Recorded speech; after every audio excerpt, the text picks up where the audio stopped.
नमस्कार विद्यार्थी मित्रो, सर्वांचं स्वागत आहे आपल्या नवोदय मिशन ऑनलाईन प्लॅटफॉर्ममध्ये. आज आपण या ठिकाणी क्लास 6 मधील मॅथमॅटिक मधील 5वा धडा GCD and LCM यामधील प्रॅक्टिस सेट 5.1 या अगोदर पाहिला आहे. आजच्या व्हिडिओमध्ये आपण 5.2 यामधील सर्व प्रश्नांची उत्तरे स्पष्टीकरणासहित पाहत आहोत. जर चॅनलला नवीन असाल तर या अगोदरचे व्हिडिओ तुम्ही पाहून घ्या आणि नंतर प्रॅक्टिस सेट 5.2 ला सुरुवात करा. ओके, चला वेळ न घालवता आपण या ठिकाणी पहिल्या प्रश्नाला सुरुवात करूया. तर या ठिकाणी पहिला प्रश्न, find the GCD of following numbers. या ठिकाणी एक नंबरचा क्वेश्चन पाहूया. यामध्ये दिले 36 आणि 48 याचा आपल्याला GCD काढायचा आहे. तर 36 चे आपण या ठिकाणी अगोदर प्राइम फॅक्टर पाडून घेऊया. तर पहा या ठिकाणी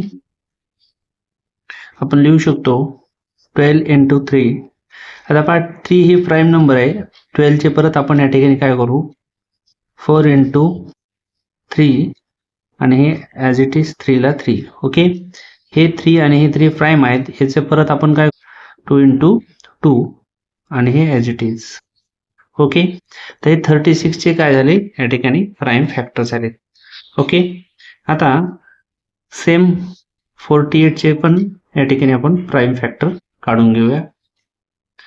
या ठिकाणी पहा 2 into 24 2 ॲज इट इज. त्यानंतर इथं परत होईल 2 into 12. या ठिकाणी 2 into 2 ॲज इट इज. परत होईल याचं 2 into 6 होईल.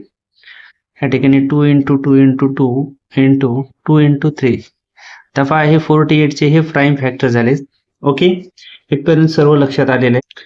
या 36 आणि 48 यामध्ये कॉमन फॅक्टर काढायचं. काय काढायचं, कॉमन फॅक्टर्स कोण कोण आहेत. इथं पहा 2 आहे, 2 आहे, इथे 2 आहे, 2 आहे. इथे लिहूया 2 into 2, 3 आहे, 3 आहे into 3.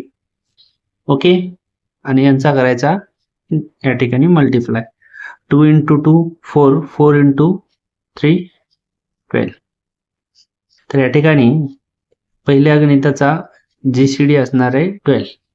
आलं लक्षात. नेक्स्ट पहा 2 नंबरचा या ठिकाणी प्रश्न सोडून घेऊया आपण. 31 2. तर या ठिकाणी एक गोष्ट लक्षात घ्या, 31 is a prime number. A prime numbers and has and has no common factor with 2 except 1. म्हणजे याचा आन्सर काय येणार आहे, तर याचा आन्सर येणार आहे फक्त 1. लक्षात राहील. चला पुढील प्रश्नाकडे वळूया. पहा 3 नंबर घेऊया. 3 65 13. ओके, त्या ठिकाणी 65 चे आपण प्राइम फॅक्टर जर 5 into 13. ओके, आणि 13 चे जर आपण या ठिकाणी फॅक्टर काढले तर 13. ओके, तर या दोघांमध्ये कॉमन फॅक्टर कोण आहे, 30. म्हणजे आन्सर पण आपलं काय असणार आहे, आन्सर 30. लक्षात आलं, आन्सर काय असणार आहे 30. चला पुढील प्रश्नाकडे वळूया.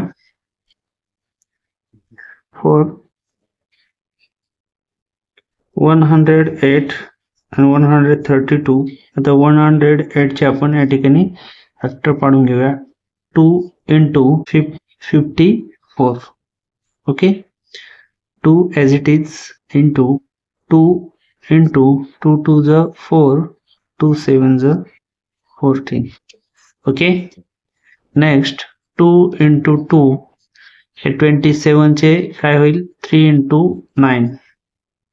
ओके 2 इंटू 2 इंटू 3 9 चे काय होईल 3 इंटू 3. हे झाले 108 फॅक्टर्स.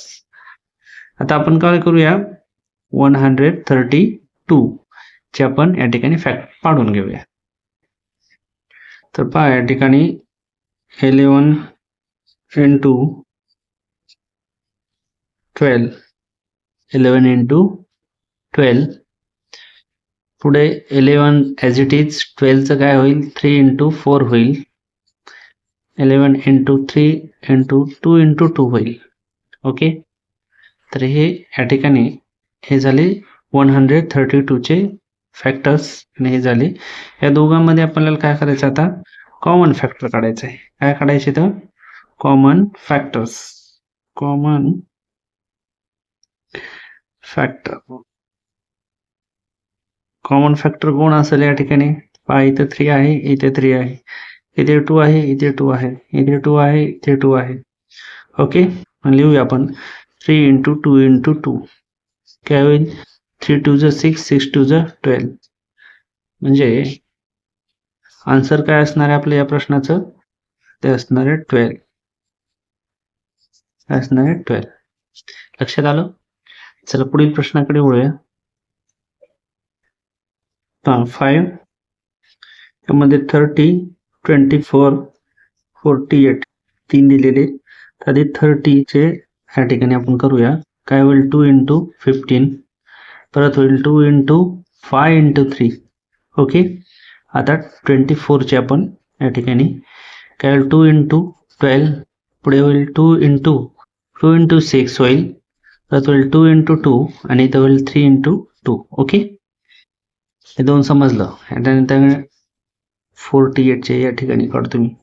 इथे होईल 2 इंटू 24 परत होईल 2 इंटू 12 परत होईल 2 इंटू 2 इंटू 2 इंटू 6.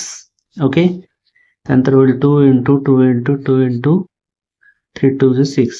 ओके आता या ठिकाणी आपल्याला सर्वांमध्ये कॉमन फॅक्टर काढायचे. कशी काढायचे तर कॉमन फॅक्टर्स. तर पहा या ठिकाणी 2 आहे इथे 2 आहे इथे पण 2 आहे इथे 3 आहे इथे 3 आहे इथे पण 3 आहे. ओके कॉमन फॅक्टर काय निघतील मग 2 इंटू 3 म्हणजे काय उत्तर आलं 6. याचा आन्सर असणार आहे 6. काय असणार आहे 6. ओके चला पुढील प्रश्नाकडे वळूया. तर पहा या ठिकाणी क्वेश्चन 2 सुरू झालाय. The length and breadth of a room are 15 meters and 9 meters respectively. What is the maximum length of each tiles to be laid in square tiles in this room? तर लक्षात घ्या प्रश्न काय आहे. तर प्रश्न असा आहे की समजा एका खोलीची आपल्याला लांबी आणि रुंदी दिलेली आहे. म्हणजेच लांबी आहे या ठिकाणी 15 आणि रुंदी आहे 9. तर आपल्याला सांगितलं या खोलीमध्ये चौरस आकृती फरशा बसवण्यासाठी प्रत्येक फरशीची या ठिकाणी जास्तीत जास्त या ठिकाणी आपल्याला काय करायची आहे लांबी किती मीटर असावी असं विचारलेलं आहे. ओके 2 दिलेलं काय आहे तर दिलेलं आहे बघा लेंथ दिलेली आपल्याला 50 मीटर आणि ब्रेथ दिलेली आहे 9 मीटर. ओके तर इथं दिलेलं आहे आपल्याला काय सांगितलेलं आहे मॅक्झिमम काय सांगितलेलं आहे maximum size of a square tiles. आता मॅक्झिमम या ठिकाणी साइज स्क्वेअर दिली असेल तर या ठिकाणी HCFच काढावा लागतो. हे आपल्याला लक्षात घ्यायचं. कोणाचा या ठिकाणी 15 आणि 9चा. ओके तर या ठिकाणी आपण काय करूया 15 याचे फॅक्टर 3 इंटू 5 आणि 9चे काय होतील 3 इंटू 3 होतील. तर या ठिकाणी कॉमन फॅक्टर काय निघेल या दोन्हीचा कॉमन निघेल. म्हणजे या ठिकाणी HCF किती असणार आहे तर तो या ठिकाणी कॉमन फॅक्टर काय येणार आहे तर 3 येणार आहे, म्हणजेच HCF काय असणार आहे 3. ओके, तर या प्रश्नाचं उत्तर असणार आहे आन्सर 3 मीटर. ओके, चला पुढील प्रश्नाकडे वळूया. पहा प्रश्न तिसरा आहे. A shopkeeper has 2 rolls of cloth of length 90 meter and 112 meter. He wants to cut both rolls into piece of equal maximum length. What can be the maximum length of each piece? तर okay, यामध्ये काय विचारलंय लक्षात घ्या. एक दुकानदार आहे, त्याच्याकडे 90 metre आणि 120 मीटर या ठिकाणी कापडाचे 2 तागे आहेत. तर त्यातील दोन्ही ताग्यामधून समान असं या ठिकाणी इक्वल मॅक्झिमम म्हणजे मोठ्यात मोठा तुकडा कापायचा आहे. तर प्रत्येक तुकड्याची या ठिकाणी जास्तीत जास्त लांबी किती असेल असं या ठिकाणी विचारलेलं आहे. तर तिसरा प्रश्नाचं उत्तर देऊया. आपल्याला दिलेलं काय आहे इथं, length 90 meter and 112 meters. Okay, तर आपण 90 चा आपण या ठिकाणी फॅक्टर काढून घेऊया. 2 into 45 होईल, परत होईल 2 into 5 into 9 होईल. इथपर्यंत लक्षात आलं. 2 into 5 ॲज इट इज, त्यानंतर इथं होईल 3 into 3. ओके, हे झाले 90 चे फॅक्टर्स. आता 112 चे फॅक्टर या ठिकाणी पाडूया. काय होईल, 2 into 60 होईल, 2 into 60. त्यानंतर काय होईल, 2 as it is, 2 into 30. Okay, 2 into 2 as it is, 2 into 15 होईल. ओके, नंतर होईल 2 into 2 into 2 into 3 into 5 होईल. आता या ठिकाणी दोन्हीचे आपण या ठिकाणी फॅक्टर्स, यामधील आता कॉमन फॅक्टर आपण शोधूया कोणकोणते आहेत. ओके, इथे 2 आहे, इथे 2 आहे, इथे 5 आहे, इथं 5 आहे, इथं 3 आहे, इथे 3 आहे. म्हणजेच या ठिकाणी कॉमन फॅक्टर काय आले आपले, 2 into 3 into 5 is equal to 30.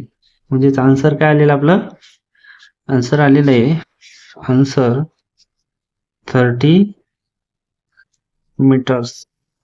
Okay, समजलं. चला पुढील प्रश्नाकडे वळूया. 4 नंबरचा प्रश्न.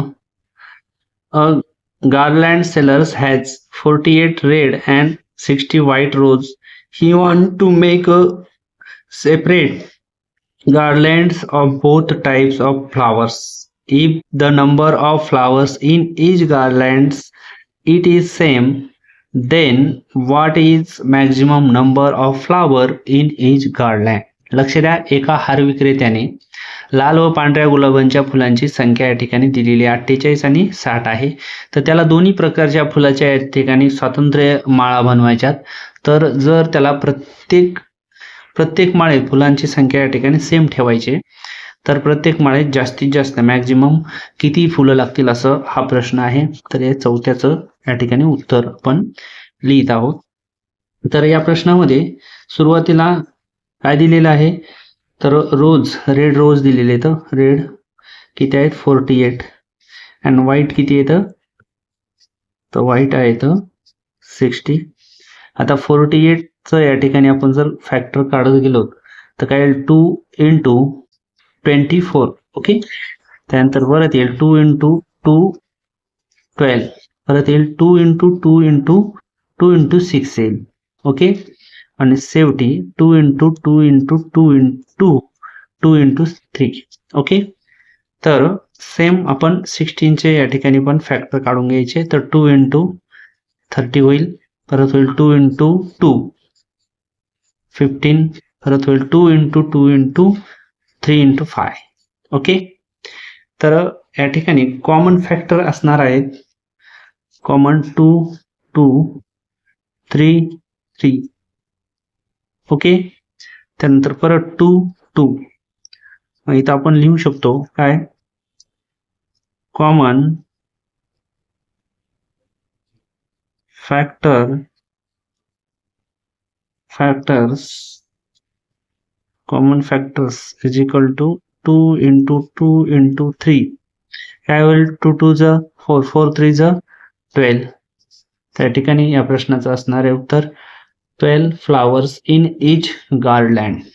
ओके, तर अशा पद्धतीने आपण या ठिकाणी प्रॅक्टिस सेट 5.2 यामधील सर्व प्रश्नांची उत्तरे पाहिली आहेत. व्हिडिओ आवडला असेल सर्वांनी लाईक करा, शेअर करा. भेटूया लवकरच पुढील व्हिडिओमध्ये. तोपर्यंत सर्वांना धन्यवाद.